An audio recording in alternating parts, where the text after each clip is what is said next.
Spring is here. And so is a great deal from AT&T. Get the Samsung Galaxy S6 for $0 down and get a free Samsung tablet. Springtime is savings time at AT&T. So we had a terrible shooting in a movie theater again. You know, you have to try to keep up with all the shootings in America, and they are starting to blur into one another.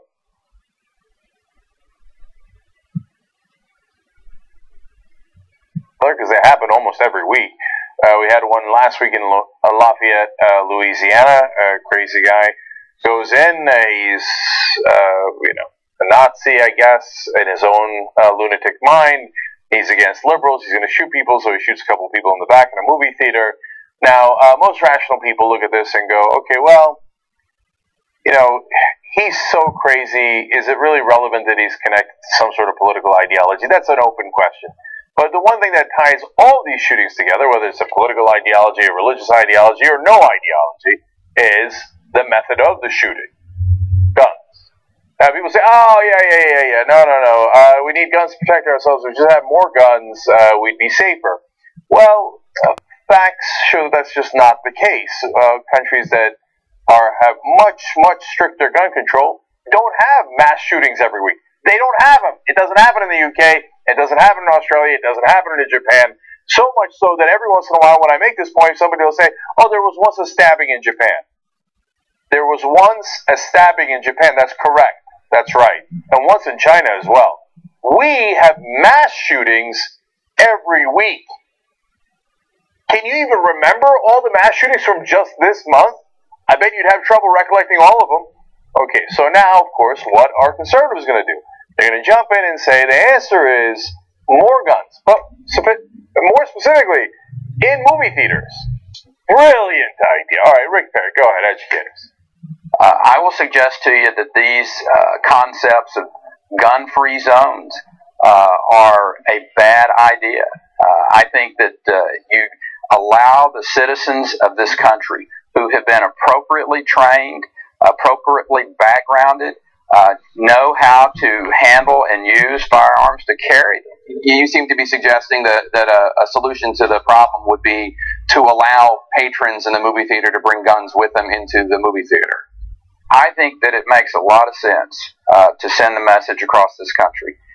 If we believe in the Second Amendment, and we believe in people's right to protect themselves and to defend themselves and their families, that to tell them that they cannot carry a weapon that they are legally obliged to carry, that they have been through the training for, makes sense to me. It's former governor of Texas running for president of the United States right now. Makes a lot of sense to him to have everybody in a crowded, dark movie theater that highly weaponized. It's a great idea. But why don't we all bring our RPGs to the movie theater too? Now, of course, there's been study after study that shows that if people are confronted in a high-pressure situation where someone is shooting at them, are they able to, if they have their own gun, pull it out and shoot the guy who started the shooting in the first place? The answer is an overwhelming no. Most of the time, they don't get their gun out and they're shot dead. The second most common occurrence is they shoot the wrong person or themselves. Okay, now I know that those are facts, so facts are annoying to people who have a certain ideology and that don't want to be moved from that. Okay, so let's get this right based on your own sense of reason and logic, the Rick Perrys of the world.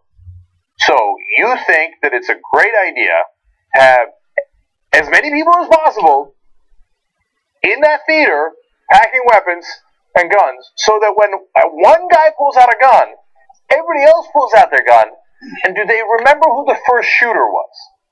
Or do they start shooting at each other? And on top of that, you're going to put it in a dark theater. Brilliant idea. Brilliant idea. Because I bet inside a dark movie theater it gets easier, right? He's not the only one saying this, man. This is all over television. Philip Holloway is a concealed carry advocate. He was on CNN. And why bother bringing these guys on? They painted him as a legal expert. Look at this joke of a human being. Packing a weapon when going to the movies. Why? Well, I certainly don't see a problem with it in general, but the fear of armed resistance could be the thing that deters someone from picking that particular target. Movie theaters are unique because they're dark and they're oftentimes loud, and if you go in there and you open fire, who knows what you're going to hit. And if you happen to have a firearm on you, it may not be the right thing to do to immediately resort to that because you cannot identify the shooter. So in principle, I don't have a problem with what Governor Perry said, but I don't think necessarily that resorting to a firearm in an active shooter situation in a movie theater under those circumstances is the correct first choice. Acting appropriately with that firearm, if someone is in the movie theater armed and an active shooting situation takes place, you don't want that person acting inappropriately. You want them to seek cover and then to decide whether or not they have a shot that they can safely take. Otherwise, it can only make matters worse. Oh, I'm sorry. He's the reasonable one. He says take cover first. And it shouldn't be your first option, but second or third option. I mean, once, you've figured out what, you can't run away? No, because you're going to be a hero. You're going to be a tough guy. And you're going to start shooting in that dark theater, aren't you? And he says, well, I mean, everybody should have the weapon, and maybe that'll deter people. Deter people? The guy was a lunatic who rambled on about Nazis and how the liberals were going to take over. Look, these guys are all lunatics. James Holmes had no political ideology, as far as we can tell. Was a lunatic. He dressed up like the Joker. You're not going to deter that guy. If it's the Muslim radicals that are doing it, they can't wait to be martyrs and get their virgins in heaven or whatever the hell they're looking for, right? You're not going to deter those guys. They're looking to get killed anyway. All you're going to do is get other people killed. Shooting in a crowded, loud, dark movie theater, if you're a rational human being, yes, shouldn't be your first option. It also shouldn't be your 18th option. Get your family to safety, man. All these guys, 300 million guns in the country, and they all think they're the last action hero. It is a recipe for disaster. So we have disaster already at our doorstep.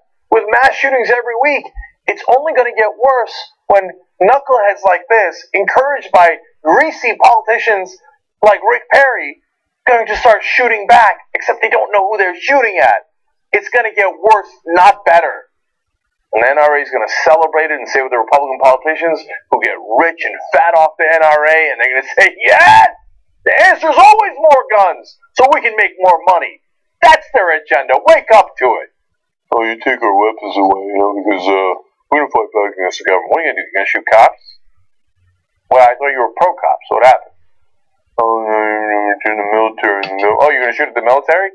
Are you un-American? I thought you guys were patriots. What happened? We're doing it in case we need to murder federal officials.